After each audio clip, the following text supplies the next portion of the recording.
We have risen from the ashes to school the masses. Hello, everyone. Welcome to another edition of the Scholars of Wrestling Show, episode 388. I'm your man behind the microphone, Scholar Jeff. Joining us this week is the OG Undisputed Scholar himself, Scholar Tarek. Scholar Tarek, how is your evening going, sir? My evening is very tiring. My entire week has been very tiring. The wrestling world in general right now is very tired of the constant news that has been going on, from injuries to hush monies. So it's been just a wild and crazy 2022. Goddamn. Speaking of wild and crazy hush puppies, joining us this week, the other Undisputed Scholar, we've got Scholar Brian in the house. Scholar Brian, how's your evening going? It's just hard to think about. The evening's going fine. And the week was going fine. Up until about 10 hours ago when the Wall Street Journal decided, hey, let's drop another bomb. Oh, yes. And before we get to that all happening, yeah. We are also joined this evening by the new Scholars in the Bank briefcase holder as of the last Sunday. You know him. You love him. He smells like sunshine and lemonade because of that beautiful, beautiful briefcase. The one and only Scholar Charlie. Scholar Charlie, how's everything going? Everything is going swell. I'm enjoying my second run as Mr. Beefcase. Yeah, all is well. I'm going to call you Mr. Beefcase for the rest of this show, right? That's perfectly. Yep. That's your name now. You're not Scholar Charlie anymore. You're Mr. Beefcase. It's not just a name, it's a way of life. But yes, there's been a lot of news and happenings in the wrestling world, and you know who we are, so we got to take care of business the right way with a little segment we like to call Backstage News. Indeed, you all do know who we are, because we're just going in, peeking behind that curtain as we do every week, checking in on a little Backstage News. Vince McMahon, man. Vince McMahon nude photos, man. Man, geez. It's a little bit more than man. But yes. Why'd you do that? I don't want to vomit on camera. What are we doing? Come on, you don't need to see those grapefruits of Vince McMahon. Never did. The grapefruits of the genetic jackhammer that is Vincent Kennedy McMahon. Oh gosh. So yes, apparently for the it's uninitiated, not just a character. For the uninitiated, as if that lovely description wasn't complete enough, the Wall Street Journal this week, today actually, just lets loose a story that apparently Vince McMahon owes even more hush money, $12 million, in fact, to 4 other women above and beyond what was listed earlier.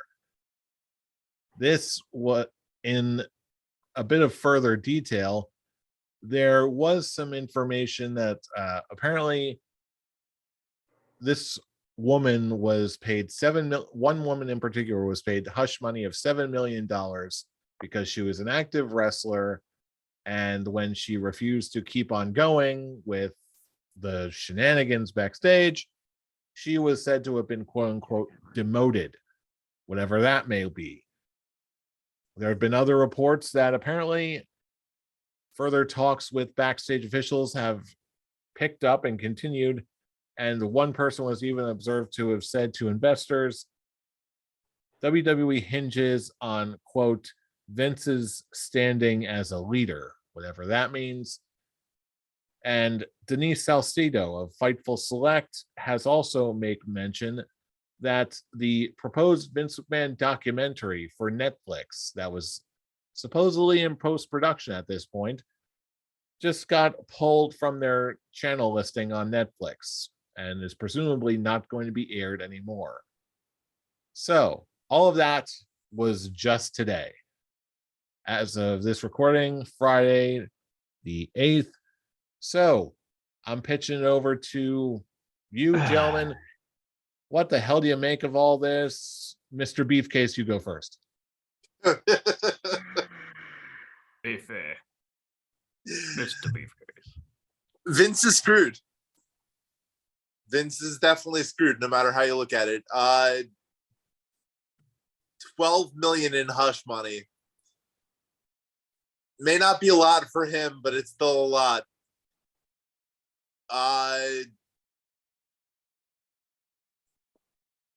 The Netflix documentary, I think we were all looking forward to watching. That's not going to be found now. Were we looking forward to that? Were we? Okay. Some of us were looking forward to it. I was more morbidly curious than anything else, but Yeah. if it was, as long as it's not on Peacock or the WWE network, I had some hope that wasn't just going to be a propaganda piece, but now likely I'm was. like, I don't know.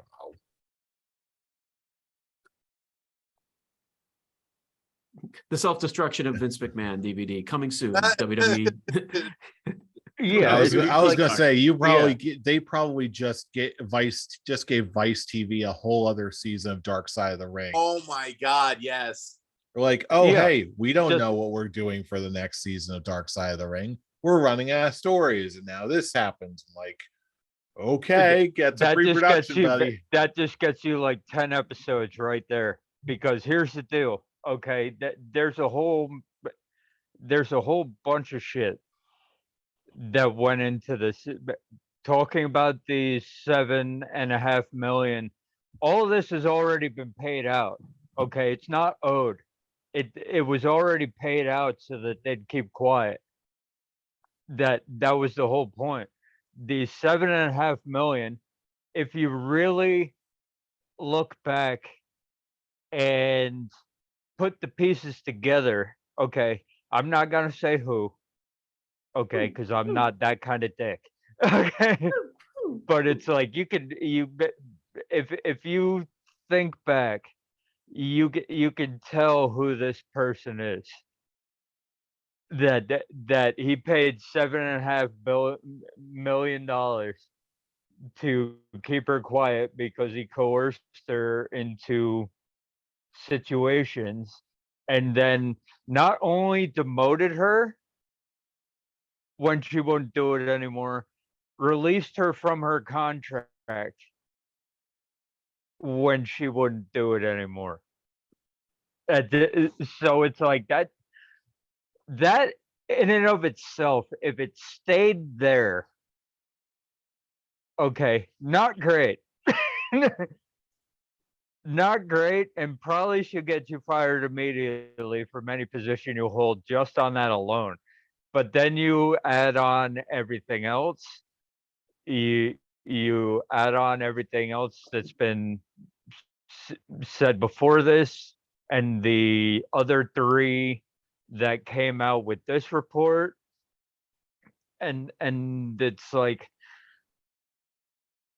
the issue is, all right, all of the board of directors that could potentially kick him out of what he's doing right now were hired by him. Okay, the only way he loses his position is if Fox or USA or Peacock itself, if they're like, we're not going to honor our contracts anymore if you keep this dude on. That's the only way he loses his job, because the board of directors are Vince McMahon's yes men. They were hired by him. Okay, And it's not even just the networks, it's also just the sponsors. Once the sponsors are just going, yeah, but we're not going to associate with this, especially the since sponsors- WWE is a public owned company. The sponsors go through the networks though. So it's one of those, the WWE, Vince McMahon could be like, I don't give a shit about a few of these sponsors, but if they start going to the networks and it's like Fox, what was it, $5 billion, whatever. If Fox puts pressure on that dude, then he's out. Okay, losing a couple sponsors, whatever. Okay, it's when you start losing the TV deals that's when Vince McMahon will be like, "Oh shit, I really fucked up." That's it. That's it.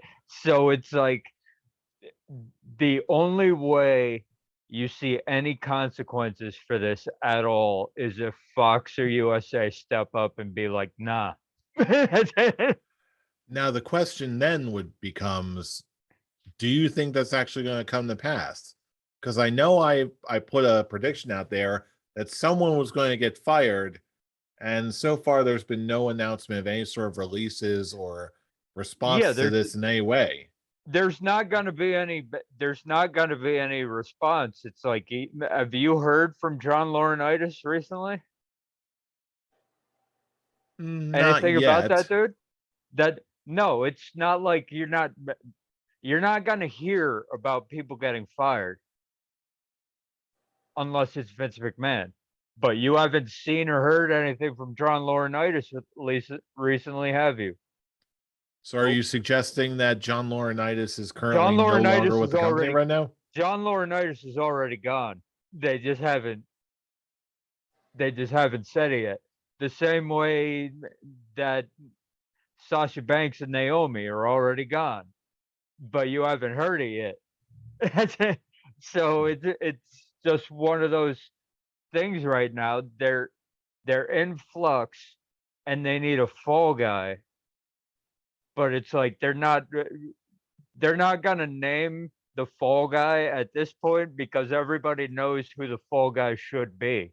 Okay, and because that Or in this guy's case, not Fall gonna be, Guys. and because that guy isn't gonna be taken to fall, you're not gonna hear anything about John Laurinaitis. Because the guy who should be taking the fall is Vince McMahon.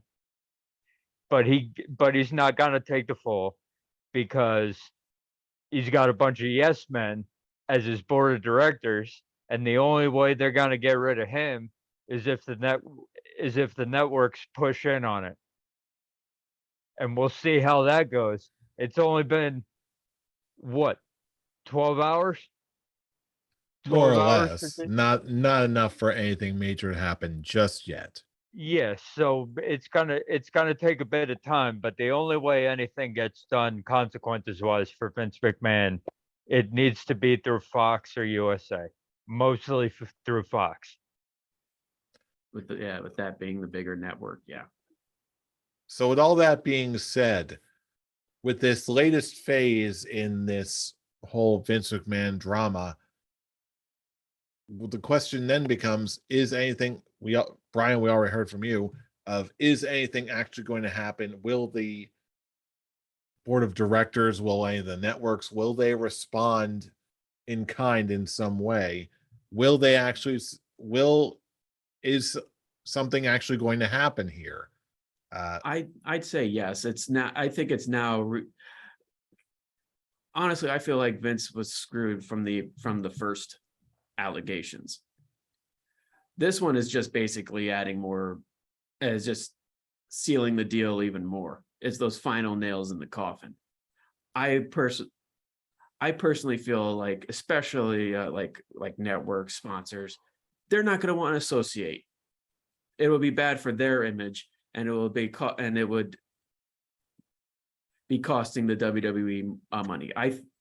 The best thing to do is just to get him out, period. Out of everything, business, creative, all of it.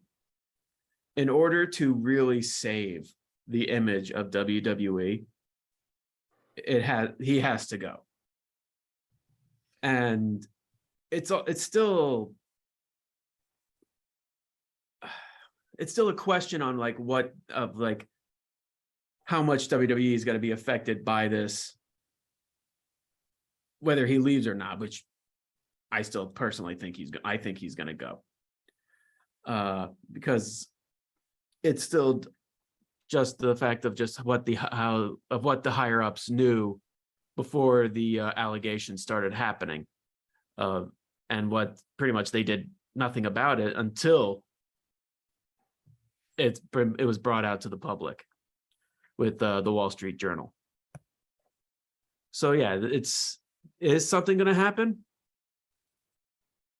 I both want it to happen, and I do think it is going to happen. Like for a company like WWE, if it was years ago when they were still a private company, Vince could have gotten away with this. But now, because of where WWE is at and literally everything that they have, it pretty much rides on keeping him or not. And if they keep him, it's going to be a serious blow to them business-wise. And Charlie, back to you once again. I'm sorry, Mr. Beefcase. Is anything actually going to happen with Vince McMahon? Is he going to finally get the boot, or is he going to be able to endure this one too? Tarek hit the nail on the head. I think something is definitely going to come of this. All right. So with that all being said, we'll certainly be keeping an eye on this case as it develops, and we'll be dropping comments on it all the way through. But of course, coming hot off the heels of last week and Charlie's Beefcase win, we've got to talk about the pay-per-view that was and how we all got here. Money in the Bank 2022. We experimented with some new things. There was some surprisingly good matches on this card. I was satisfied by it, and the Money in the Bank matches themselves were really good, I thought, especially kicking things off with the women's Money in the Bank match, and we got a Liv Morgan win. And of course, that double pick from you, Charlie, or Mr. Beefcase, that ended up working out well for you in the long run. But I've got to ask. Luck of the draw what did there. you think? I've got to ask, Beefcase wins aside, Charlie, what did you think of the match proper? I thought it did what it had to do to get Liv Morgan on top. Yeah. I knew someone was going to say something or mutter a thing or two or three. Tarek, since you Liv Morgan on top. I mean, come on. Sorry. Need I remind I you know. all that Lacey Evans was in the match and she didn't win. Yeah. Sad for you, not for me. Yeah, exactly. Yeah, exactly. I said it last week.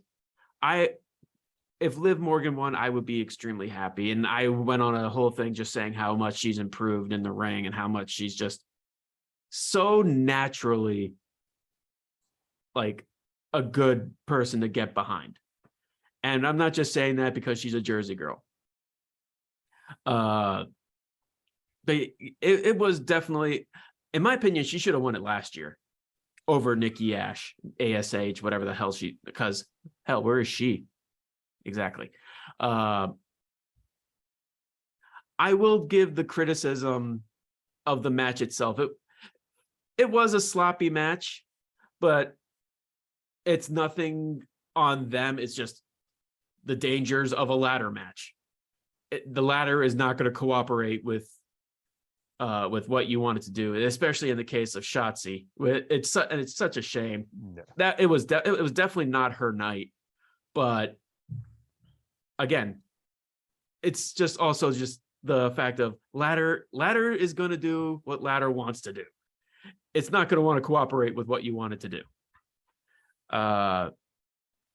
But all that aside, the right choice was Liv Morgan. I'm very happy to see Becky Lynch look like she was on the cusp of grabbing it and then losing her shit again.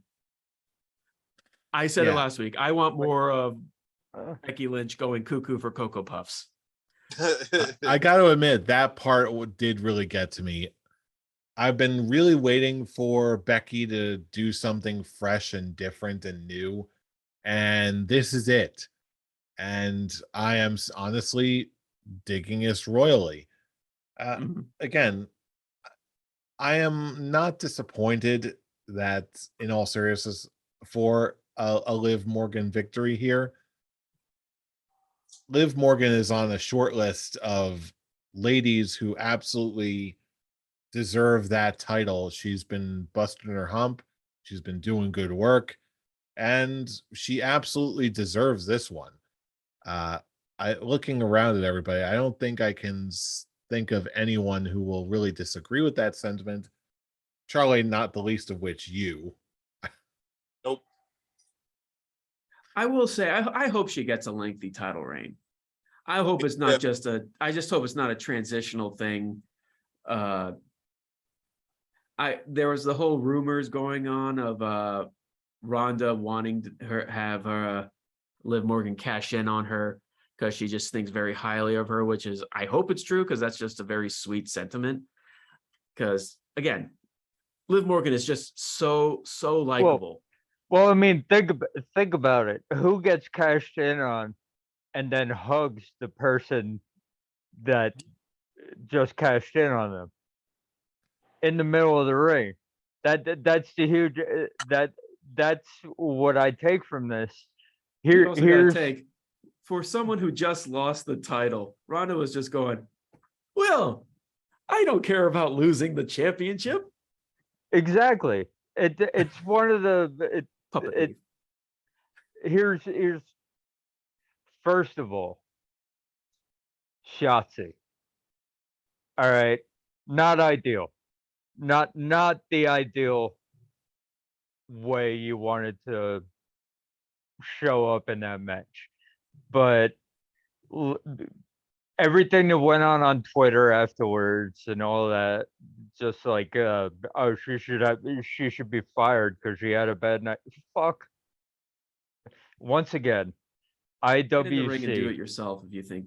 IWC, Twitter, fuck yourselves. That's it. Basically, that's Agreed. that's basically the sentiment that you have to have always with these people who could never do it themselves, but feel like they have the right to talk shit because someone has a bad night. Whatever, it happens to us all. Yeah, and it So was very clearly an accident. It wasn't just yeah, general Even just a clumsiness. serious- It wasn't anything like that. yeah, and it's like if the people who were in the match with you when it happens didn't give you shit about it, then fuck the people online who do. That's it. Exactly. That, but once again, it the only as much Jeff. I'm sorry, but the only correct choice here was Liv Morgan. The only correct one. Okay, I could have seen Becky Lynch. I could have seen it, but I think what happened afterwards is better for Becky Lynch at this point because just keep her going down the crazy train. Just keep it going. Just let her roll. Okay. And the only way you do that and to keep the up and coming, okay, the best possible scenario happened here. And it's one of those. I'm never a fan of getting the briefcase and then cashing in the briefcase on the same night. I've never been a fan of that whatsoever. But Liv Morgan got made in one night. Yep. And especially after I took one look, as soon as Liv Morgan's music hit immediately after Ronda's match, she's backed up against the ropes. Liv's music hits, And all of a sudden she just has that look of shit. Like she knows that she's in trouble. Doesn't matter who it is, but it especially Liv in that moment. Even though, yeah, she's Ronda freaking Rousey, that reaction alone really solidified it for that. That reaction alone solidified Liv as a threat. And she cashed it in, as many others have done before her. And it was a genuinely good moment. It was the right moment at the right time for the right lady. It worked. And sometimes that's all that matters. As long as it works, that was the loudest the crowd was all night. It Yeah, was a very pro Liv Morgan crowd. And Very and pro. there was Very. and there was at the beginning of the show. So it's just that's all I need to know. That's the one thing out of everything that hit the entire night. And that's all I need to know. Switching gears one moment to the men's Money in the Bank. I think it's a safe bet to say that this one did not land nearly as well as the women's Money in the Bank did. Starting from the very beginning, all of our predictions went completely out the door. When, oh yeah, man number 8 in the Money in the Bank theory. You're like, oh boy. And then it goes on to win the thing. Really? Really? As soon as they announced him, I was like, yep, all right. we know what's going on here. That A-Town down, more like A-Town don't. This is what I hate about WWE. It's like even when it's not predictable, it is. So it's like you have seven people. You have someone come out, announce the 8th person. Immediately when that 8th person is introduced, you're like, okay, this dude's winning. That's it. It's done. Okay. Anything else that's going on in the match? Okay, doesn't matter. The 8th dude who was introduced is winning. Because they wouldn't be introduced at all if they weren't winning. That's it. Yeah, if the Why would Theory be out here if he wasn't gonna win? We honestly should have saw it coming the second he actually lost the United States Championship. But we did not, and the entire match was ruined because of it. Yeah, there were some good spots and all that, yada yada. Yeah, sure. I'm like the match itself was fine. But it was But it's that's like just when it. you It's already just fine. Yeah, when you already know the winner, as soon as the name of the random entrant is announced, it's just like, okay. So all these other guys who got to bust themselves up for no reason because we already have our winner. I will say this: at least they introduced him in the beginning of the match instead of just showing up at the end and just taking it. Yeah, it wasn't a Bork. We'll give It wasn't a give Bork him that one. No. But yes, this is. I think in one show, I don't think we've seen quite as much range as everything WWE can do right and everything that WWE can do wrong all in one night. But now let's just pitch it over to everyone else. What, if anything, would be your final beard ratings for Money in the Bank 2022? Mr. Beefcase, what do you say? Kick us off. Final beard rating scores for Money in the Bank. I told the story and got lived completely over. It continued the story of Theory being handed everything and being the next star. It had the Street Profits have a hell of a match, although they didn't break up like I wanted them to. Give it time. Yeah. Especially because they're confirmed for a rematch at SummerSlam. Yeah, That would be the time to do it. I'd give it a full beard, not a goat face. Very interesting. Brian, what do you say? Drop something on us. What was your final beard rating for Money in the Bank?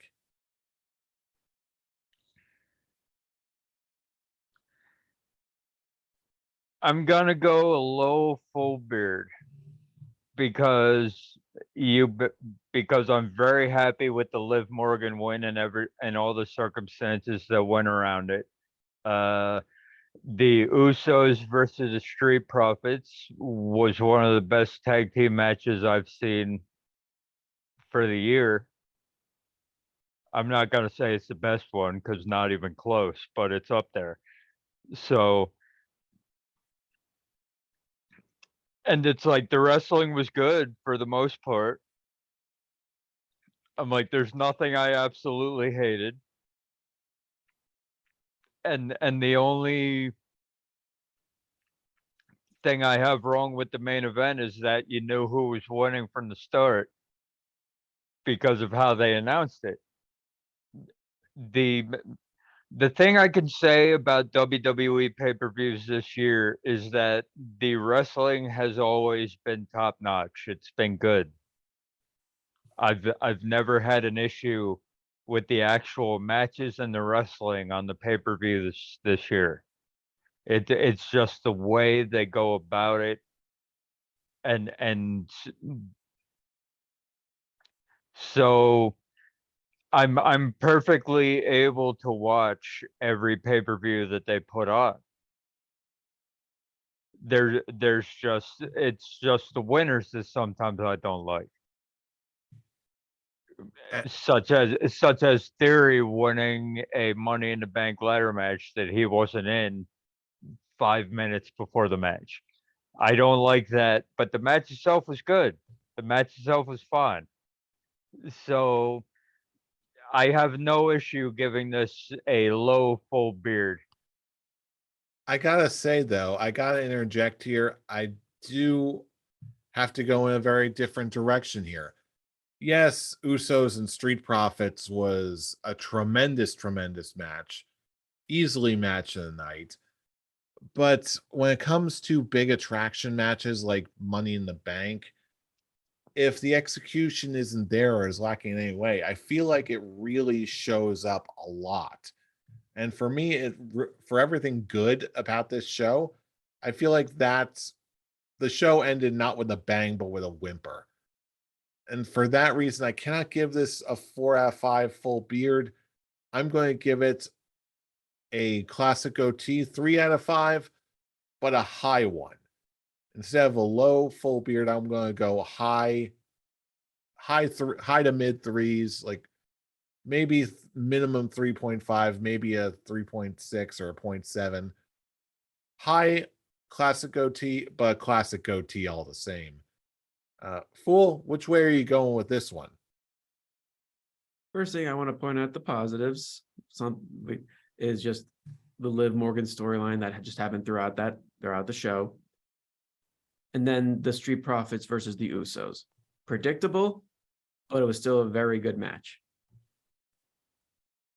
And that's really all I got to say about the positives. But Liv Morgan getting the contract, getting the briefcase and cashing in, that alone is a full beard, a very high full beard.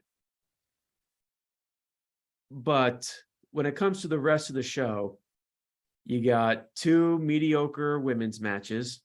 Mediocre? And sloppy, again, not by the fault of the wrestlers involved, a sloppy women's Money in the Bank and an okay men's Money in the Bank. I'm gonna side with Jeff on this one. I'm gonna give it a classic goatee, 3 out of 5. I probably won't go as high as Jeff. I won't give it. I just think it's just a straightforward classic goatee. Very interesting. It seems like we kind of split the room a little bit. Hey, when it comes to mixing things up, I do enjoy a little bit of a dissension here. But yeah, not a bad show, all things considered. But now is the time on the show where we turn it over to our fellow fans. Let us know what you think about Money in the Bank. So drop us a line all across the internet. If you're joining us on YouTube, obviously you can leave a YouTube comment. If you're joining us on our podcast edition on Spotify or wherever you get your podcasts. If you don't have a comment section, hey, drop us a line on our other social media. Facebook, Instagram, wherever the scholars are. We hope you are too. So if you'd like to join in the conversation yourself, usually the best way is to check us out on our personal Twitter accounts. Fool, where can they reach you? You can reach me at the Avataric. Scholar Brian, where can they reach you? You can reach me at Atomic Beanpole. And Mr. Beefcase, where can they reach you? You can find me lurking in the shadows, holding on to my briefcase, waiting till the opportune moment to cash in at the Charlene. You should And change it. You should change that to Mr. Beefcase. I wonder if that's and you can catch me wondering if that screen name is already taken at I'm Robbie Rage. Join in the Not fun. the way we spell it. Hey, maybe that'll make it available. We'll have to check later. But in the meantime, it'll probably take us about a week to do that because you know who we are. We are the Scholars of Wrestling, and you have just been schooled.